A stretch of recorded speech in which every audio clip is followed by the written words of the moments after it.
ఇవాళ పవర్ ప్రాజెక్టులు అన్నీ కూడా డీఫంక్ట్ అవుతున్నాయి. అంతర్జాతీయ జల విధానము ఒక బేసిన్లో అవసరాలు తీరిన తర్వాత ఇంకొక బేసిన్కి నీటిని తరలించాలి. ఏ రకంగా చంద్రశేఖరరావు గారు బేసిన్లు లేవు బేసిజాలు లేవు అని చెప్తాడు? ఎవరిచ్చిండ్రు ఆయనకి అధికారం? ఏ హోదాలో ఆయన బేసిన్లు లేవు బేసిజాలు లేవు, మీరు గోదావరి జలాలను కృష్ణా దాటించి పెన్నాకు తీసుకెళ్ళండి, మీకెందుకు నేను చూసుకుంటా అని వాళ్ళ తరఫున ఒకళ్ళతో పుచ్చుకుంటాడు? వాళ్ళ పట్ల వాళ్ళ పక్షాన పాలెగాడి కింద మారిండా? ఇది అడుగుదామంటే ఆయన రాడు. వాస్తవాలు వివరిద్దామని అంటే ఆయన చర్చ కుదరదు అంటాడు. పిల్లలు వచ్చాం అన్ని చిల్లర మాటలు మాట్లాడతారు, ఇటు తిప్పుతాటు అటు తిప్పుతాడు. అట్లాంటి మాటలకు చాలా మంది ఉన్నారు సమాధానం చెప్పడానికి. కాకపోతే ప్రభుత్వం నడుపుతున్నాం కాబట్టి ఒక విధానం. రెండవది ఇంకా గోదావరి. ఇవాళ గోదావరి నది మీద ఆనాడు ఉమ్మడి రాష్ట్రంలో 2007-8లో కాంగ్రెస్ పార్టీ రాజశేఖర రెడ్డి గారు ఉన్నప్పుడు ప్రాణహిత చేవెళ్ళ డాక్టర్ బాబాసాహెబ్ అంబేద్కర్ తుమ్మిడిహెట్టి నుంచి మొదలుపెట్టి చేవెళ్ళ వరకు తీసుకురావాలని ప్రాణహిత నుంచి మొదలుపెట్టి చేవెళ్ళ అని ప్రాజెక్టు పేరే ప్రాణహిత చేవెళ్ళ. వెంకటస్వామి గారి సూచన మేరకు డాక్టర్ బాబాసాహెబ్ అంబేద్కర్ గారి పేరును ఆ రోజు జోడించడం జరిగింది నాకున్న సమాచారం. మరి ఈరోజు ఆ ప్రాజెక్టును తుమ్మిడిహెట్టి నుంచి ప్రాంతాన్ని మార్చిండు. మేడిగడ్డ, అన్నారం, సుందిల అంచనాలు మార్చిండు, పేరు మార్చిండు కాళేశ్వరం. సరే, స్వార్థం కోసం ఏదైనా చేసిండని ఒక క్షణం ఏదైనా అనుకున్నా, ఎందుకు రంగారెడ్డి జిల్లాలో నల్గొండ జిల్లాలో ఆయకట్టును తొలగించిండు? బేసిన్లు లేవు బేసిజాలు లేవని చెప్పిన చంద్రశేఖరరావు గారు 23, 24, 25, 26 ప్యాకేజీలు దాదాపుగా నల్గొండ మన రంగారెడ్డి జిల్లాలో 23 దాటిన తర్వాత 24, 25, 26 ప్యాకేజీలు చేవెళ్ళ, తాండూరు, పరిగి, వికారాబాద్ దాదాపుగా 2.5 లక్షల ఎకరాలకు ఆ రోజు ప్రాజెక్టులో ఇంక్లూడ్ అయి రంగారెడ్డి జిల్లాకు నీళ్ళు ఇవ్వాలని. అదేవిధంగా నల్గొండ జిల్లాకి ఇచ్చిన నల్గొండ కానీ ఇతర అసెంబ్లీలు అవి కలిసి దాదాపుగా 4 లక్షల ఎకరాల ఆయకట్టును తొలగించండు. రంగారెడ్డి జిల్లాను మొత్తం తీసేసిండు. ఎందుకు కాళేశ్వరం అనే పేరు పెట్టిండే ప్రాణహిత చేవెళ్ళ అంటే, చేవెళ్ళ ఉంటే చేవెళ్ళకు నీళ్లు రాకపోతే నిలదీస్తారని చెప్పి రంగారెడ్డి జిల్లాకు అన్యాయం చేయడానికి ఏం కారణం చెప్పిండు? రంగారెడ్డి జిల్లా కృష్ణా బేసిన్లో ఉంది. ఒకవేళ గోదావరి జలాలను మనం రంగారెడ్డి జిల్లాలో వాడుకుంటే కృష్ణా వాటర్ ట్రిబ్యునల్లో మనకు రంగారెడ్డి జిల్లా నీటి కేటాయింపులకు సమస్య వస్తుంది. కాబట్టి ఇది తొలగించినప్పుడు కారణం చెప్పిన. నేను ఇప్పుడు అడుగుతున్న చంద్రశేఖరరావు గారిని, నువ్వే స్వయంగా చెప్పినావు బేసిన్లు లేవు బేసిజాలు లేవు, నీళ్లు ఉంటే ఎక్కడైనా వాడుకోవచ్చు అని. బేసిన్లు లేవు బేసిజాలు లేవానేమో గోదావరి జలాలను కృష్ణా బేసిన్ దాటి పెన్నా బేసిన్కు తరలించమని సీమాంధ్రులకు చెప్పినావు.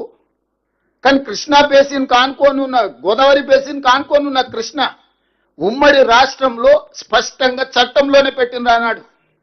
ఇట్లాంటి సమస్యలు వస్తాయి కాబట్టి చట్టంలో 11th షెడ్యూల్లో నీటి కేటాయింపులకు సంబంధించి స్పష్టంగా 11వ షెడ్యూల్లో స్పష్టంగా ఈ చట్టం 2014 రాష్ట్ర పునర్విభజన చట్టంలో ఇట్లాంటి తలమాసిన వాళ్ళు ఉంటారు, తలాతోక లేకుండా మాట్లాడతారు. భవిష్యత్తులో ఇది సమస్య కాకూడదని స్పష్టంగా చెప్పారు. ఏం చెప్పిండ్రు? పనులు నడుస్తున్న ప్రాజెక్టుల కార్యనిర్వహణ కృష్ణా మరియు గోదావరి నదులపై మున్ముందు చేపట్టబోయే ప్రాజెక్టు పనులకు సంబంధించి సదరు ప్రాజెక్టులు ఉన్న భూమి ప్రాంతం ఏ రాష్ట్ర ప్రభుత్వ అధికార పరిధిలో ఉంటుందో ఆ రాష్ట్ర ప్రభుత్వానికి వాటి బాధ్యత ఉంటుంది. స్పష్టంగా పాయింట్ నెంబర్ 8లో స్పష్టంగా రాష్ట్ర పునర్విభజన చట్టంలో పార్లమెంట్లో శాసనం చేసిండ్రు. ప్రాణహిత నుంచి చేవెళ్లకు, గోదావరి బేసిన్ నుంచి కృష్ణా బేసిన్కు తరలించుకోపోవడానికి ఆనాడు 2008లో ఏదైతే టెండర్లు పిలిచి పనులు మొదలుపెట్టిండ్రు. 24, 25, 26 ప్యాకేజీలలో పనులు జరిగిన కొన్ని 100 కోట్లు ఖర్చు అయినాయి. వాటిని మీరు ఎందుకు తొలగించారు చంద్రశేఖరరావు గారు? ఎవరు ఈరోజు మీరు సమాధానం చెప్పాలి కదా.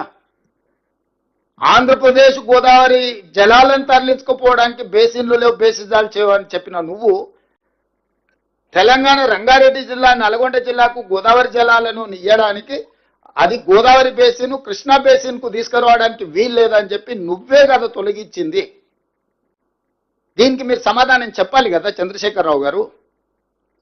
ఈరోజు ఏం అన్యాయం చేశారు? చేవెళ్ళ, తాండూరులో, వికారాబాదులో, పరిగిలో ఆనాడు మొత్తం ఎమ్మెల్యేలు నిన్నే గెలిపించారు కదా. పార్లమెంట్ కూడా ఆ రోజు నీ చేతుల్లోనే ఉండే కదా, చేవెళ్ళ పార్లమెంటు. ఓట్లన్నీ నీకేస్తే ఆనాడు కాంగ్రెస్ ఇచ్చిన ప్రాణైతే చేవెళ్లలో దాదాపుగా 2.5 లక్షల ఎకరాలు కొడంగల్ కూడా నీళ్లు ఇస్తాను 2009 ఎన్నికలలో రాజశేఖర రెడ్డి గారు మాట ఇచ్చారు ప్రచారంలో వచ్చి. ఈ గోదావరి జలాలను కొడంగల్ శాసనసభ నియోజకవర్గం వరకు కూడా పొడిగిస్తాము గోదావరి జలాలని. రాయలసీమకు సంబంధించిన, ఆంధ్రప్రదేశ్కు సంబంధించిన ఆనాటి ముఖ్యమంత్రి రాజశేఖర రెడ్డి గారు చేవెళ్లకు, వికారాబాద్కు, తాండూరుకు, పరిగికి, కొడంగల్కు గోదావరి జలాలు ఇస్తా అని టెండర్లు పిలిచి ప్రాజెక్టులు ప్రారంభించి 100 కోట్ల రూపాయలు ఖర్చు పెడితే తెలంగాణ జాతిపితనని పదే పదే చెప్పుకోవడానికి ప్రయత్నం చేస్తావు కదా. ఎందుకు వీటిని తొలగించినవు? దీనికి సమాధానం చంద్రశేఖరరావు గారు అయితే చెప్పాలి కదా, మనం ఆలోచన చేయాలి కదా. ఈరోజు ఎటి తిప్పిన తుమ్మిడిహట్టి నుంచి తీసుకొస్తే గ్రావిటీతోని శ్రీపాద ఎల్లంపల్లికి వస్తాయి. పైనుండే నీళ్ళని పైననే పట్టుకొని పైనుంచి కిందికి ఇచ్చుకుంటూ రావాలా అనేది కాంగ్రెస్ విధానం. దాంతో తక్కువ ఖర్చు అయితే, విద్యుత్తు తక్కువ అవుతుంది, తద్వారా మెయింటెనెన్స్ కాస్ట్ తగ్గుతుంది. శ్రీపాద ఎల్లంపల్లికి తీసుకొచ్చిన తర్వాత అక్కడి నుంచి ఎస్ఆర్ఎస్పి నుంచి తర్వాత ఉండే కొండపోచమ్మ కావచ్చు, రంగనాయక సాగర్ కావచ్చు, లేకపోతే మల్లన్న సాగర్ కావచ్చు, మిగతా ఏ రిజర్వాయర్లు అయినా నింపుకొని అది రంగారెడ్డి జిల్లా వరకు తేవాలనేది ఆనాటి ప్రణాళిక. ఇటువైపు నల్గొండ దిక్కు తీసుకెళ్ళాలి, ఇటువైపు రంగారెడ్డికి తేవాలి, ఉమ్మడి మెదక్కు తేవాలి. వీటన్నిటిని కూడా ఆనాడు పెట్టుకున్న లెక్క ప్రకారం ఆదిలాబాద్లో